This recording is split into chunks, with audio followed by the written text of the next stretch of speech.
और भगवान का कल क्या अवतार होगा, कहाँ होगा? एक ब्राह्मण कुल में होगा।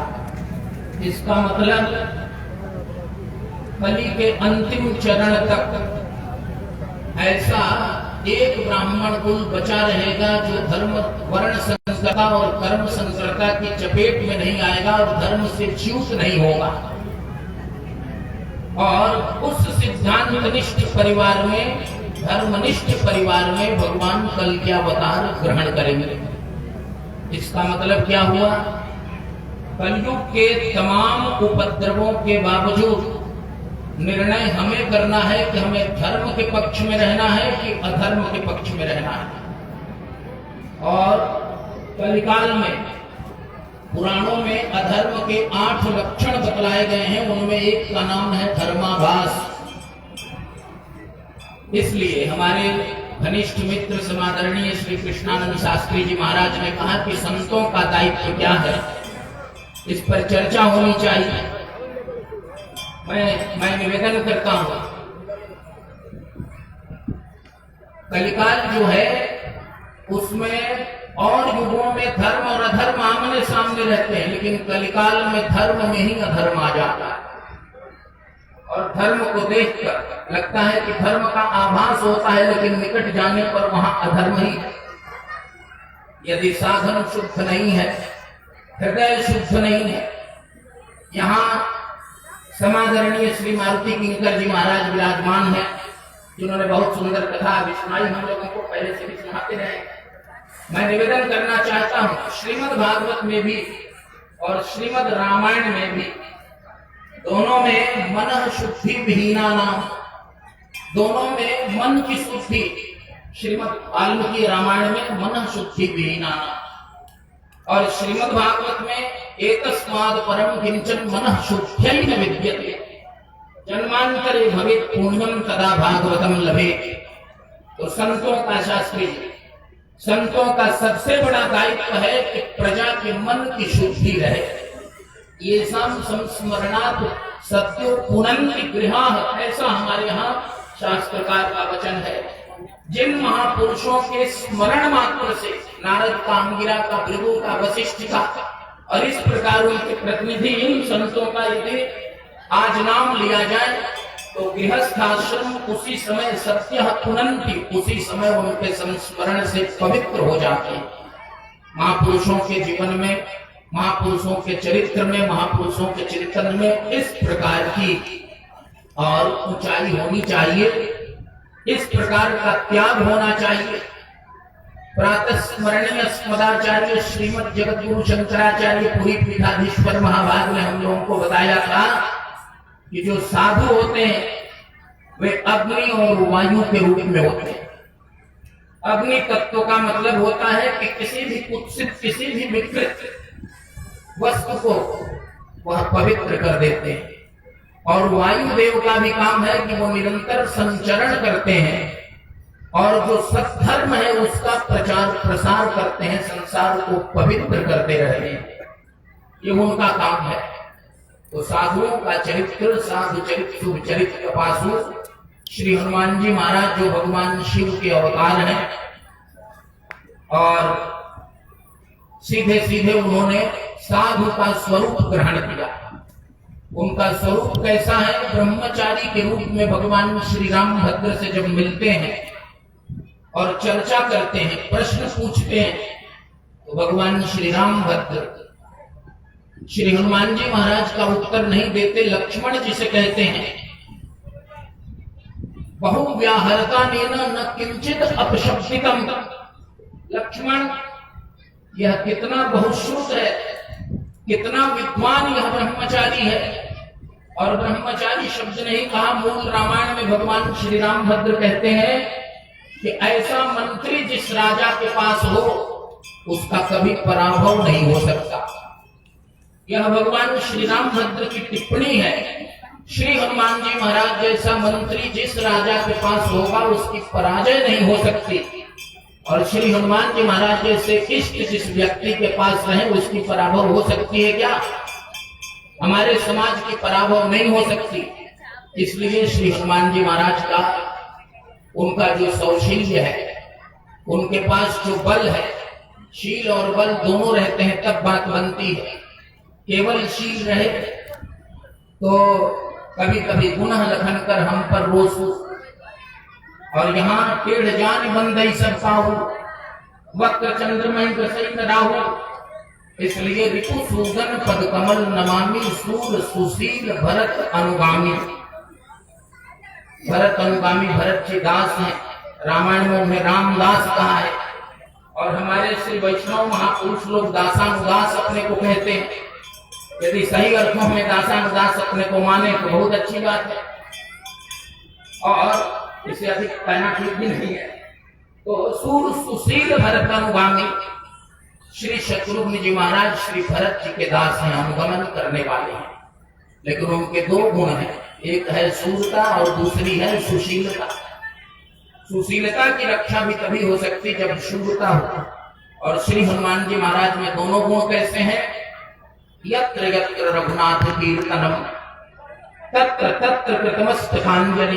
इतनी ऊंची भावुकता है, इतना ऊंचा भक्ति का पक्ष है कि जहां जहां भगवान के गुणानुवाद होते हैं, उनकी कथा होती है, वहां वहां श्री हनुमान जी महाराज आंखों से अश्रुपात करते हुए अंजलि बांध कर सिर पर और बड़े प्रेम में निमग्न होकर विराजमान रहते हैं। लेकिन उस दशा में भी कोई अराजक तत्व, कोई कलयुग का एजेंट उनके आसपास दिख जाए तो मारुति नमत राक्षसांतकम वास्तवार परिपूर्ण लोचनम मारुति नमत राक्षसांतकम। एक ही मुक्ति में उसका काम तमाम कर देते हैं। ये सुशीलता और ये शूरता उनके पास है। तो श्री हनुमान जी के आश्रय में रहने वाला समाज कभी पराभूत नहीं हो सकता। वे अदम्य साहस, अतुलित बल और अतुलित ज्ञान विज्ञान देने वाले हैं, और सबसे बड़े आचार्य होने के बाद भी वे सेवा धर्म का और निरूपण करने वाले हैं। उन्होंने पुरखा ते सेवक भय हरते बेहरम हनुमान। वे पूर्वजों से सेवक के रूप में आकर, इष्ट देव से सेवक के रूप में आकर जो आदर्श उन्होंने उपस्थापित किया है, जो मानदंड उपस्थापित किया है, वह पूरे सनातन जगत के लिए अनुकरणीय है और उसका अनुगमन करना चाहिए।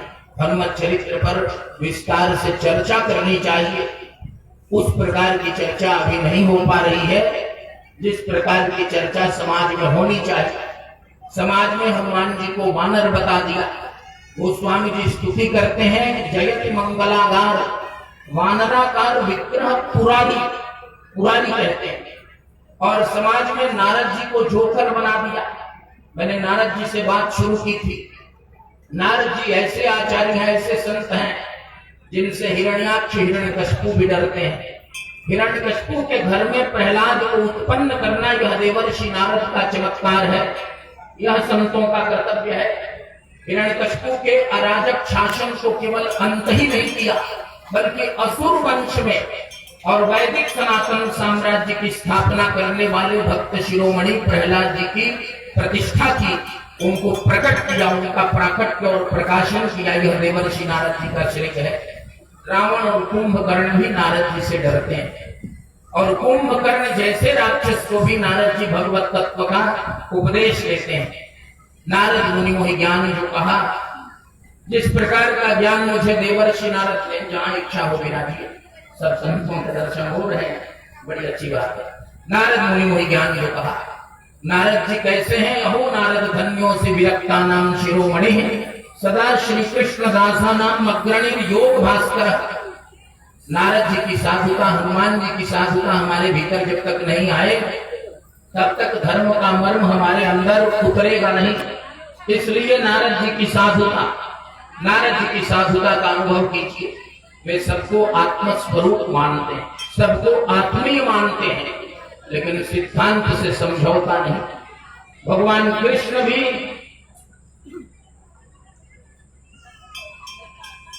भगवान श्री कृष्ण भी देवर्षि नारद जी की पूजा करते हैं, उन्हें प्रणाम करते हैं और विराजमान होते। और कंस भी देवर्षि नारद जी की पूजा करता है। नारद जी कंस के लिए भी पूज्य हैं और कृष्ण के लिए भी। नारद जी रावण के लिए भी पूज्य हैं और श्री राम के लिए भी। ये हमारे देश के संतों का स्वरूप है और ये हमारे देश के संतों का स्वभाव है। और मैं अपनी बात पूरी करूं, मुझे निकलना है। मुझे पूज्य संतों के दर्शन हुए, बहुत आभारी हूं। और मैंने निवेदन किया था श्री स्वामी जी से, सुंदरराज स्वामी जी महाराज से, कि मैं 9 तारीख को आकर आपका दर्शन करूंगा।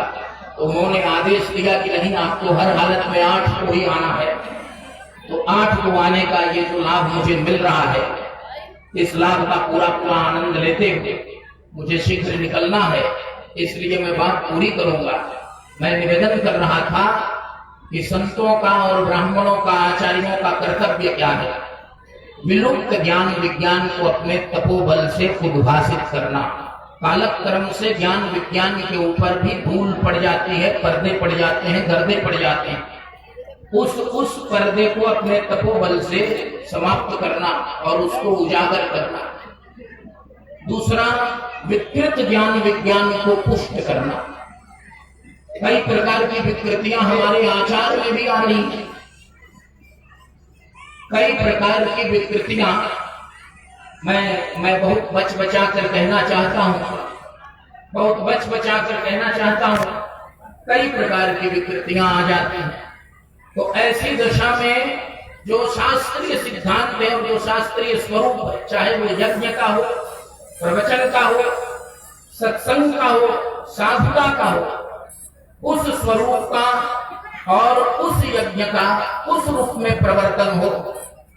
कितनी सुंदर तरीके से हमारे जो पूर्वाचार्य ऋषि लोग हैं, 88,000 ऋषि एक साथ बैठकर यज्ञ कर रहे हैं और उसमें जितने विलुप्त ज्ञान विज्ञान है उसको प्रकट कर रहे हैं। जो उसकी विधि है, उस विधि का कितना सुंदर पालन कर रहे हैं। प्रातर्हुताग्नयः सत्कृतम सूतमासीनम, ये सारी बातें की विधियां हैं। इन विधियों को समझने की आवश्यकता है। यदि वन नहीं रहेंगे तो यज्ञ नहीं हो सकेंगे। शुद्ध समिधा तो वन की प्रचुरता से ही संभव है। इसी तरह गोवंश नहीं रहेगा तो यज्ञ का होना संभव नहीं है। गोवंश, वन, पर्वत, ये सब जब तक नहीं रहेंगे, जिन्हें पृथ्वी का धारक तत्व कहते हैं। स्कंद पुराण में एक ही श्लोक 2 बार आया है और उसमें पृथ्वी के 7 धारक तत्वों का वर्णन है। वो भी विप्रैश्च वेदैश्च सतीभिः सत्यवादिभिः अनुक्तैः गानशीलैश्च सत्यभिः धार्यते महिः। पृथ्वी इन 7 के द्वारा धारित होती है। इसलिए श्री हनुमान जी महाराज, देवर्षि नारद जी और ऐसे ऐसे जो आचार्य हैं हमारे, इन 7 की उद्भावना के लिए, 7 की प्रस्तुति के लिए, इन 7 को उद्दीप्त करने के लिए निरंतर काम करते रहते हैं। वो भी विप्रैश्च वेदैश्च। संस्कृत में बहुवचन जब होगा कम से कम 3 होंगे, इसलिए गोवंश, वो भी विप्रैश्च वेदैश्च, सब स्पष्ट है। सती भी, जिस देश में सती देवियों की कथा होती थी, आज नट नटी का देश हो गया। सोचना है, सब अभिनय जैसे लग रहे हैं और ऐसी स्थिति में अभिनेताओं का देश हो गया, नट नटी का मतलब है। तो ऐसी स्थिति में वो भी विप्रैश्च वेदैश्च, वेद विलुप्त है, धीरे धीरे और घट रहे हैं। और सती भी, सत्यवादी भी, सत्यवादियों का तो घोर अभाव। और अनुक्तैः गानशीलैश्च सत्यभिः धार्यते महिः। श्री हनुमान जी महाराज, देवर्षि नारद जी महाराज पूरे पृथ्वी पर सनातन धर्म का प्रचार कर रहे हैं कलिकाल में। और हमें धर्म के पक्ष में रहना है, यज्ञ के पक्ष में रहना है, क्योंकि आगे कल की भगवान आएंगे और कल की भगवान की सेना के रूप में हमें काम करना है। हमें निराश नहीं होना है। बहुत से लोग कहते हैं कैसा युग धर्म है। युग धर्म हमें व्याप्त नहीं, युग धर्म हमारे लिए नहीं है। भजन करने वालों के लिए युग धर्म नहीं होता। जो भगवान से दूर होते हैं उन्हें युग धर्म का प्रभाव उनके ऊपर पड़ता है। तो ऐसी दशा में हम लोग श्री हनुमान जी की शरण में रहकर और बहुव्याहरतानेन न किंचित् अपशब्दितम्, हमारे शब्दों में, हमारे व्यवहार में कहीं कोई अपदूषण न आए, कहीं कोई विरोध की बात न आए, कहीं कोई अपमान की, अवहेलना की बात न आए। शास्त्रोक्त रीति से हमारी वाणी, हमारे कर्म, हमारा चिंतन हमें सन्मार्ग की ओर प्रेरित करें। इन्हीं शब्दों के साथ, इसी प्रार्थना के साथ आप लोगों का बहुत बहुत साधुवाद ज्ञापित करते हुए, मंचस्थ पूज्य श्री चरणों का बहुत बहुत आभार ज्ञापित करते हुए, आप सभी दिव्याति दिव्य मूर्तियों का हार्दिक अभिनंदन करते हुए, और हमारे भाई और धर्म के लिए निरंतर तत्पर रहने वाले श्री राजेश्वर राज जी जो यहाँ विराजमान हैं और सभी साधुओं की स्वभाव से सेवा करते हैं।